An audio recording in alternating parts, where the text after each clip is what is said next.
मेरे बच्चों, मेरे पास आ जाओ। लगता है आज जुदाई का समय आ गया है। मेरी सांसें उखड़ रही हैं। बच्चों, ऐसा लग रहा है जैसे किसी समय भी मेरी सांस रुक जाएगी। मम्मा, ऐसा ना कहो मम्मा, आप ठीक हो जाएंगी। पहले भी तो आप कई बार बीमार होती हैं, तब भी तो आप ठीक हो गई थी ना मम्मा। नहीं मेरे बच्चे, मैं देख रही हूँ। तुम मेरी बात ध्यान से सुनो। तुम मेरी बड़ी बेटी हो। देखो, तुम्हारा भाई अभी बहुत छोटा है, इसे मैं तुम्हारे सहारे छोड़कर जा रही हूँ। मुझे पता है मेरी बेटी, तुम भी अभी इस जंगल से अनजान हो। तुम्हें भी माँ की ममता की जरूरत है, मगर तुम पर ये एक बहुत बड़ी जिम्मेदारी आ गई है मेरी बेटी। तुम्हें अपने भाई की हिफाजत करना होगी। बेटी, ये जंगल बहुत जालिम है।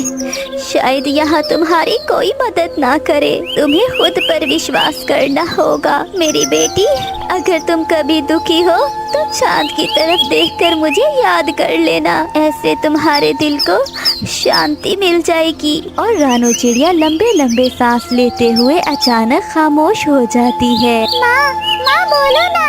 दीदी, मम्मा बोल क्यों नहीं रही? कुछ नहीं भाई, मम्मा सो गई हैं हमेशा हमेशा के लिए। और जब हम बड़े हो जाएंगे तो हमारी मम्मा उठ जाएंगी। मम्मा, मैं आपकी हर ख्वाहिश पूरी करूंगी। मैं अपने भाई का ध्यान रखूंगी। ऐसे रानो की बड़ी बेटी ये मान लेती है कि उसकी मम्मा अब नहीं रही। दीदी, मुझे भूख लगी है, कुछ खाना है। मैं अभी जाती हूँ मेरे भाई। पता है मम्मा ने कहा था जब मैं जाऊँ तो अपने छोटे भाई से कहना कि वो घोंसले से बाहर ना जाए। ओके दीदी, मैं बाहर नहीं जाऊँगा। फिर बड़ी बहन भोजन की तलाश में निकल जाती है। गुड़िया कालू कव्वे के पास जाती है। कालू अंकल, मेरी मम्मा इस दुनिया में अब नहीं रही। क्या आप मुझे अपने साथ ले जाएंगे दाना लेने के लिए? हमारी उड़ान बहुत तेज है और तुम अभी इतना तेज नहीं उड़ सकती, इसलिए तुम्हारा साथ हमारे साथ आना अच्छा नहीं रहेगा। तुम तोते के साथ चली जाना।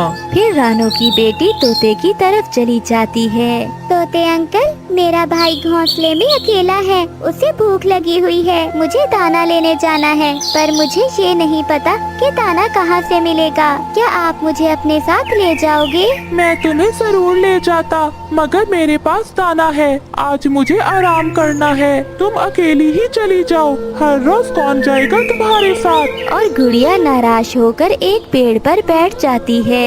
मम्मा, आप बिल्कुल ठीक कहती थी। ये जंगल बहुत जालिम है, यहाँ कोई किसी की मदद नहीं करता, लेकिन मैं अपने भाई के लिए सब कुछ करूँगी। मैं अपनी माँ की बहादुर बेटी हूँ। ऐसे कहते हुए गुड़िया रोने लग जाती है और फिर अकेले ही नदी की तरफ चल देती है। आज गुड़िया की अपनी माँ के बगैर पहली उड़ान थी और उसे ये बात आज ही मालूम हो गई थी कि माँ के बगैर जिंदगी बहुत मुश्किल है। गुड़िया का उड़ते उड़ते ध्यान कभी अपने भाई की तरफ जाता कि वो कहीं घोंसले से न गिर जाए, मगर जब वो वापसी का सोचती तो अपने भाई की भूख याद आ जाती। इसी चिंता में वो नदी के पास जाकर बैठ जाती है। वहीं पास में ही गुड़िया को कुछ मकई के दाने मिल जाते हैं। वो जल्दी से कुछ दाने उठाती है और अपने घोंसले की तरफ लौट जाती है। दीदी, आपने इतनी देर कर दी आने में। पता है मुझे बहुत भूख लगी हुई है।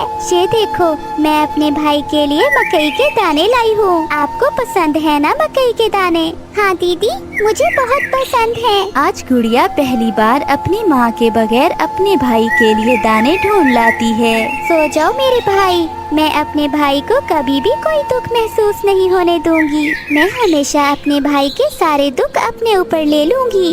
ऐसे ही वो दोनों सो जाते हैं। ऐसे ही दिन और रात गुजरते गए और गुड्डू बड़ा हो गया। गुड़िया ने गुड्डू को बहुत प्यार से पाला था। गुड्डू भैया, आज फिर आप कव्वों के पास गए थे ना? पता है मम्मा ने मुझे भी कव्वों के पास जाने से मना किया था। दीदी, आप बड़ी हो, इसका मतलब ये नहीं मैं हर जगह आपसे पूछ कर जाया करूँगा। होगा। अब मैं भी बड़ा हो गया हूँ, अपना अच्छा बुरा देख सकता हूँ। गुड़िया खामोश हो जाती है, मगर गुड्डू की दोस्ती कौवों से हो गई थी। वो घर से निकलते ही उन कौवों के पास चला जाता। सुनो कालू जी, देखा कितना प्यार है उस गुड़िया और गुड्डू में। हाँ वो तो है। और तुम ये भी जानते हो कि मुझे बहुत मजा आता है ऐसे प्यार में लड़ाई डालने से। गौरी, वो कौन सा तुम्हारी नई आदत है? गुड्डू बता रहा था कि गुड़िया उसे हमारे पास आने से मना करती है। क्यों ना कालू जी, इन दोनों बहन भाइयों में लड़ाई कराई जाए।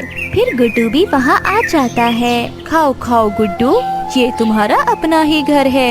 आखिर कब तक तुम गुड़िया के सहारे जिंदगी गुजारोगे? तुम अब बड़े हो गए हो, खुद से जीना सीखो। क्या मतलब? मैं समझा नहीं। अब तुम गुड़िया से कहो कि जो दाना तुम लाओगी वो हम इकट्ठे नहीं खाएंगे, बल्कि अपना अपना दाना बांट कर खाएंगे। तुम भी अब बड़े हो गए हो, मगर वो गुड़िया हमेशा तुम्हें बड़े होने का रौब डालती रहती है। बात तो आपकी ठीक है आंटी, अब मैं भी बड़ा हूँ। कालू की पत्नी ऐसे गुड्डू को भड़काती है। गुड्डू बेटा, ये दाना यहाँ से ले जाओ और जाओ बताओ अपनी बहना को कि तुम भी अब बड़े हो गए हो। फिर गुड्डू उनकी बातों में आ जाता है।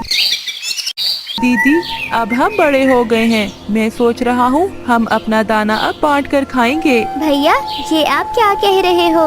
मम्मा ने कहा था हमेशा मिलकर रहना और एक दूसरे का ख्याल रखना। वो तो छोटे होते की बात थी, अब हम बड़े हो गए हैं। भैया, तुम मेरे लाड का नाजायज फायदा उठा रहे हो। दीदी, जो भी समझो, लेकिन मैं तो दाना अकेला ही खाऊंगा। फिर गुड़िया खामोश हो जाती है। गुड्डू, बहुत मुश्किल से मानी होगी तुम्हारी दीदी। हाँ, मान तो नहीं रही थी, मगर मैंने जिद की तो चुप कर गई। हाँ गुड्डू, खामोश तो होना ही था। उसे तो पता है कल को ये घोंसला उसी का होना है। भला तुम कहाँ जाओगे जब गुड़िया तुम्हें अपने घोंसले से निकाल फेंकेगी? मगर गुड़िया ऐसा क्यों करेगी? वो ऐसा ही करेगी, लेकिन तुम डट जाओ। इससे पहले कि वो तुम्हें निकाले, आज ही तुम उसे जाकर निकाल दो। गौरी आंटी, आपका बहुत धन्यवाद, आपने तो मेरी आंखें खोल दी। वो पूरी तरह से गौरी कवि की बातों में आ गया था और फिर वो वहाँ से चला जाता है। गौरी, भला तुम्हें मिलता क्या है ऐसी शरारतें करके? कालू, मैं अकेली नहीं हूँ, और भी बहुत से पक्षी हैं जो ऐसा करते हैं। मिलना तो कुछ नहीं, मगर मजा आता है ऐसे किसी का घर बर्बाद करके। गौरी, तुम्हारी माँ भी ऐसा ही किया करती थी। तो कालू जी, क्यों ना काम जारी रखूं मैं अपनी माँ का? मुझे ये अच्छा नहीं लगता कि रोज रोज मैं तुमसे झगड़ा करूं। मैंने आज एक फैसला किया है। गुड्डू, क्या हुआ? क्या फैसला किया है? तुम गुस्से में क्यों हो? ये घोंसला अब तुम्हारा होगा या मेरा? हम इकट्ठे नहीं रहेंगे। गुड्डू भैया, शर्म करो, ये तुम क्या कह रहे हो? खूब शांति पहुंचा रहे हो अपनी माँ की आत्मा को। अब ये माँ कहाँ से आ गई? मुझे पता है तुम मुझे यहाँ से निकाल दोगी। मैं छोटा हूँ ना।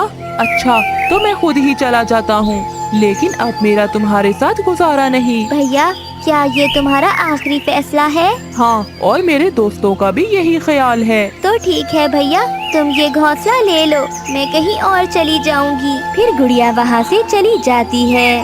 आज गुड़िया पूरी तरह से टूट चुकी थी और वो एक पेड़ पर बैठकर चांद की तरफ देखे जा रही थी। माँ, तुमने कहा था ना, जब कभी दुखी हो ना तो चांद की तरफ देखकर मुझे याद कर लेना। माँ, मैंने अपने भाई को पालने में बहुत दुख उठाए, मगर मैं कभी घबराई नहीं। मैंने बहादुरी से किया हुआ वादा आपसे पूरा किया, लेकिन माँ, मैं आज बहुत दुखी हूँ।